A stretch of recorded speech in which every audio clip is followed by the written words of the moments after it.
qu'il y a tout le système du Spirit 300 SL Roadster. KMG, regardez, V12 biturbo sur le côté. Pas de voiture autour en tout cas, très clean. 275 GTS. Bon alors regardez, aujourd'hui devant l'hôtel Georges V avec quoi on se retrouve. On se retrouve avec cette Porsche 918 qui est arrivée il y a quelques jours, mais je faisais mon petit séjour à Londres, donc c'est l'occasion de vous la filmer là. Dès à présent, je suis revenu le lendemain directement pour vous la filmer, la voir et vous proposer du contenu avec cette Porsche 918 qui est évidemment wrappée et qui a une config un peu curieuse quand même. Plus je la regarde, plus je me dis bizarre. Déjà, je pensais qu'elle avait le Vessar, mais au final non. Et bon bah c'est quand même toujours une petite 918. En plus regardez, il n'y a personne, enfin il n'y a pas de voiture autour en tout cas. Je veux dire, il n'y a personne, il y a quand même des gens, mais il n'y a personne en termes de voiture autour. Donc c'est plutôt cool de pouvoir vous la filmer, de pouvoir en faire le tour. Donc, après 918 ça reste une voiture de dingue, hein, donc évidemment que j'allais pas passer à côté. Même si on ne sait pas ce qui est vrai, ce qui est pas vrai en termes de covering, en termes de couleur, en termes de jantes, etc. Je sais pas ce qui est d'origine ou pas. Mais il y a plein de détails qui font que c'est un peu chelou. Même comme vous pouvez le voir au niveau de la chante à l'avant, on a, je sais pas si elle est frottée ou si elles ont été repeintes en noir. Enfin bref, c'est un peu bizarre. Mais bon, ça reste quand même une voiture de dingue, hein. Là on va plus parler de la voiture que de la config. On a une ligne folle qui ne vieillit pas. Donc c'est vrai que c'est quand même une voiture de fou. On va regarder le numéro ensemble, c'est là 298. On a toujours le numéro de châssis juste là. Toutes les 918 sont numérotées. Et comme vous pouvez le voir, le 2, on a le 9 au milieu et le 8 qui est derrière quoi. Donc c'est toujours assez pratique pour pouvoir les identifier. Et, si vous tenez un registre, bah voilà, c'est assez compliqué. Enfin c'est justement pas compliqué de les reconnaître. Donc ça c'est assez pratique. Et puis bon, après que dire de plus, rien de spécial, hein. En fait je pense que c'est le toit noir, les rétros noirs et le contour de vitre noir, enfin le contour de pare-brise qui m'ont fait croire qu'elle avait le Vessar. Parce qu'en général c'est en carbone sur le pack Vessar et là bah pas du tout. Donc voilà, on a quand même le carbone à l'avant, hein. Ça c'est d'origine. Même à l'arrière je crois diffuseur, mais sinon il n'y a pas de plus de pièces en carbone sur celle-ci en tout cas. Bon regardez devant l'hôtel de Crillon aujourd'hui sur quoi je suis retombé. Ça fait du bien de retomber sur des petits spots comme ça comme on aime. Alors je m'excuse pour le vent, hein, c'est un peu embêtant aujourd'hui. Mais voilà, ça c'est du spot, ça fait du bien de retomber là-dessus un petit peu. Fini toutes les voitures des pays du Golfe. Maintenant on trouve un peu des vraies voitures. J'aime bien les Chiron, etc. Mais quelle beauté cette Ferrari. On est sur une 275 GTS dans une configuration parfaite. Franchement, regardez le cadre, l'angle. Là comme ça avec l'hôtel, genre avec les petites barrières jaunes. Faut que je mette celle-ci là dans l'angle. Et franchement là comme ça, avec l'arrière-plan comme ça, c'est exceptionnel. Évidemment c'est rarissime. Et quelle beauté, franchement c'est somptueux. Comme je vous disais, cette configuration, ce rouge foncé qui est magnifique. Cette sellerie marron comme ça, qui est magnifique aussi. Franchement elle est incroyable cette 275 GTS. Je m'excuse pour le vent. Regardez ici, je sais pas ce que c'est, mais ça a l'air vraiment d'être d'origine. Je sais pas si c'est une assurance, non je pense pas, mais franchement tous ces petits détails là comme ça qui font partie de la voiture, c'est ça qui est beau, qui est dingue. Ce volant en bois comme ça, c'est incroyable. Clairement, c'est une beauté, il n'y a pas à dire, c'est exceptionnel d'avoir ça devant nous et franchement je suis refait de voir ça. Il y a moyen de faire un profil, bon il y a des gens, mais je vous fais un demi-profil on va dire, parce que bon il y a des gens juste là qui regardent la voiture. Mais ça reste pas indifférent évidemment. Non elle est vraiment trop belle, elle est vraiment trop belle, c'est exceptionnel, vraiment. Bon alors regardez ce Urus performanté. Pourquoi je vous filme? Parce que regardez, il y a une petite config très stylée. Des perfs on en voit quand même régulièrement dans Paris, hein, ça y a pas de souci, enfin des Urus, des Urus perf, etc.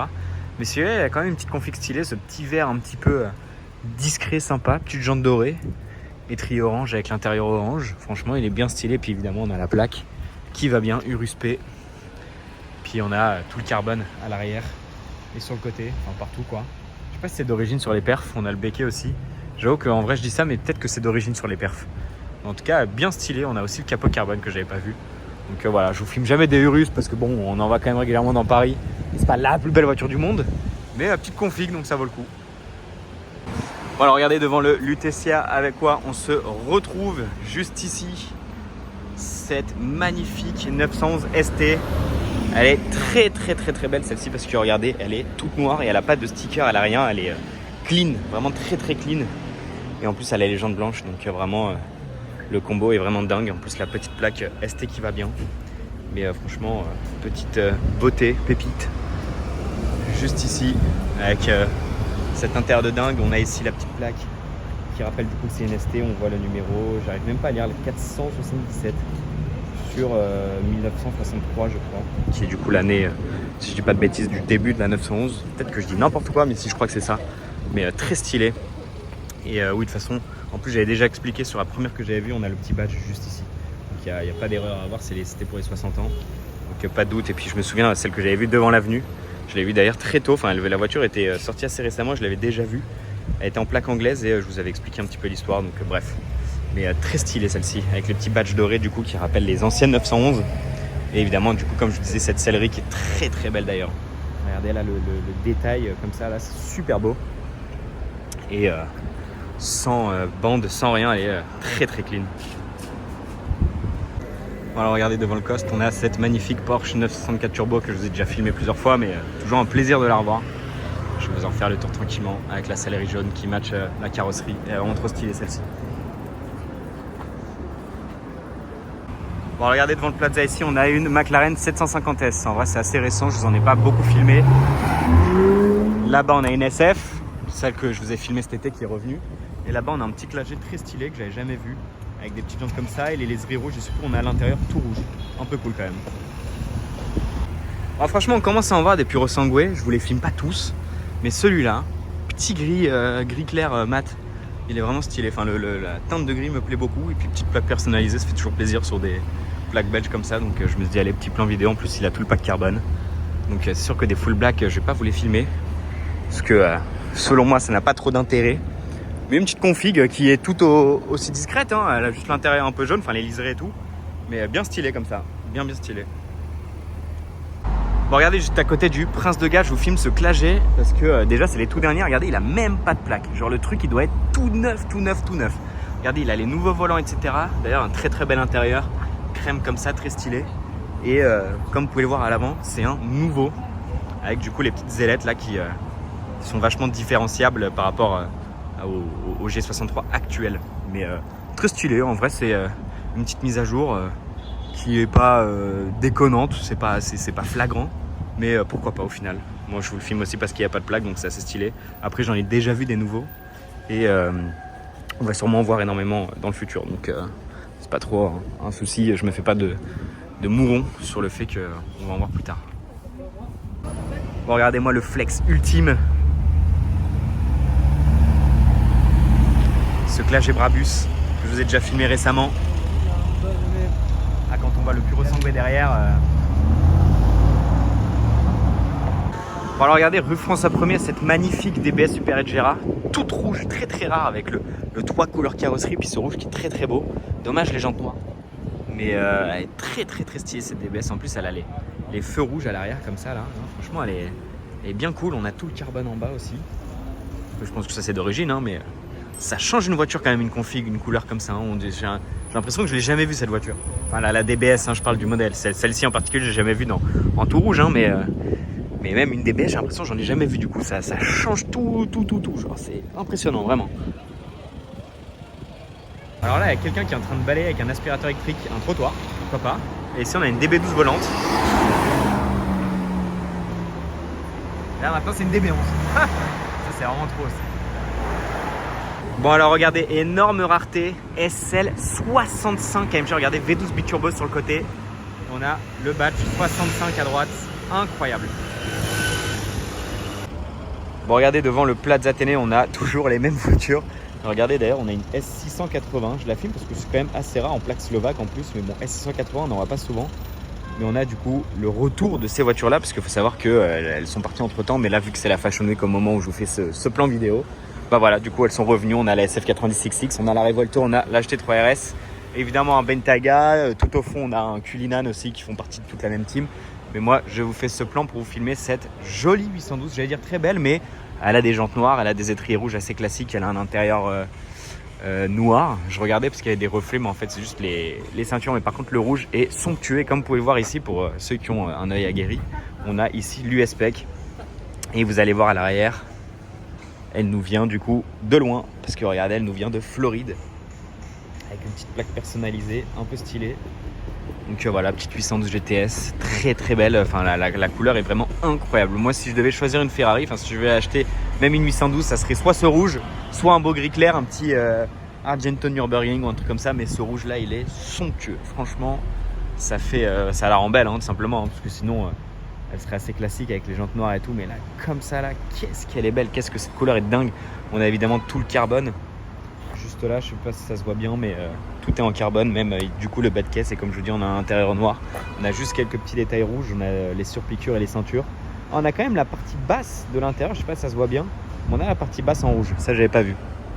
Mais voilà, on n'a pas le diffuseur en carbone par contre. Enfin, on a le diffuseur, pardon, là juste là au milieu, mais on n'a pas ces parties là. Je savais même pas qu'on pouvait faire ça sur une 812. Enfin bref, elle est quand même vraiment très sympa cette couleur, ce rouge.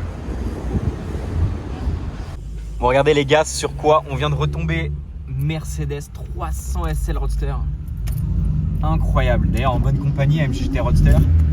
Mais à 300 SL, wow, en rouge, en plus, rouge, jante rouge. Enfin, les jantes, on se comprend.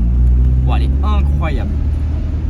Voilà, je vous filme vite fait la MGTR, juste là, refilmer la 300 SL là quand elle va tourner. Vous allez voir. De toute façon, il peut tourner qu'à droite. Regardez bien les enjoliveurs rouges, c'est magnifique.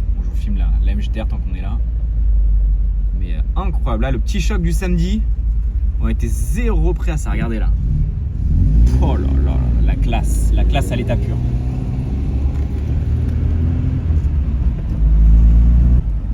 Alors, regardez ça, on est derrière au feu rouge. On a déjà vu pire comme ça, non? Bon, alors le hasard fait que Nino, là on vient de mettre de l'essence à la pompe qui est devant le Flandrin. Et voilà, la voiture repasse. 300 SL Roadster quand même, c'est exceptionnel, hein. Vraiment. Bon, est-ce que vous vous souvenez de ce Cayenne en plaque libyenne? Déjà c'est assez dingue et ça fait pas mal de temps qu'il est là, ça veut dire. Mais ça veut dire surtout qu'on se retrouve au commissariat du 8e arrondissement, là où je vous avais filmé le 4 au carré en plaque camerounaise saisie. Et regardez ce qu'on a devant nous, on a déjà cette S650 Maybach que je vous ai filmé pas mal de fois cet été, donc déjà assez improbable de l'avoir ici. Et devant, regardez ce qu'il y a. Il faut savoir que les deux voitures sont pas ensemble, hein. C'est vraiment la Rolls était là depuis un peu plus longtemps que la Maybach. Mais alors celle-ci, je sais pas si elle a été saisie ou pas. Sûrement vu qu'elle a plus les plaques, mais elle a pas de scellé, etc. Alors que celle-ci, regardez, elle a des scellés. Alors je laisse un petit peu, il y a du trafic qui arrive. Bon, je vais traverser tout de suite pour vous filmer. Mais vous voyez sur la portière, il y a un scellé. Ici, on a aussi des scellés et on a aussi juste là la petite fiche qui explique la saisie. Mais regardez, à l'avant surtout, elle a pas bien vécu l'interpellation, l'intervention. Donc un peu compliqué. En plus, là, c'est pas juste la calandre à changer. Il faut savoir qu'il y a tout le système du Spirit qui sort tout seul, etc. Qui est à refaire. Donc là, c'est pas juste la calandre, elle a bien tapé. En plus, c'est vraiment pour moi les plus belles, hein. Les dropettes de série 1, j'adore. Donc voilà, un peu compliqué, mais comme vous pouvez voir, même sur la capote, ils ont mis des sortes de scellés République française, là, j'imagine. Et là, comme vous pouvez voir, police nationale, scellé, ne pas ouvrir, un peu partout, hein, du coup. C'est quand même des scènes, encore une fois, je le dis, je le répète, mais improbables, hein, quand même. Franchement, de voir tout ça là, regardez, juste ici. Et comme je vous le disais sur la portière, hein, c'est quand même jamais vu, pour ma part en tout cas. Bon, je refais un petit plan parce que j'avais même pas vu que même la trappe à essence est sous scellée. Donc je vais aussi rapidement vous filmer. Alors ça, je n'ai toujours jamais compris comment, pourquoi il laisse à la vue, comme vous pouvez voir. Je sais pas, ça doit être un PV du coup. Mais là, vous pouvez voir vraiment toute l'histoire, la plaque, pourquoi la voiture est là. Donc c'est vraiment, vous voyez, blessure involontaire aggravée. C'est quand même assez dingue. Donc ça veut dire que je sais quasiment toute l'enquête, quoi, entre guillemets. Je trouve ça, à la vue de tout le monde, je trouve ça assez improbable. Mais bon, au moins, vous savez pourquoi la voiture est là.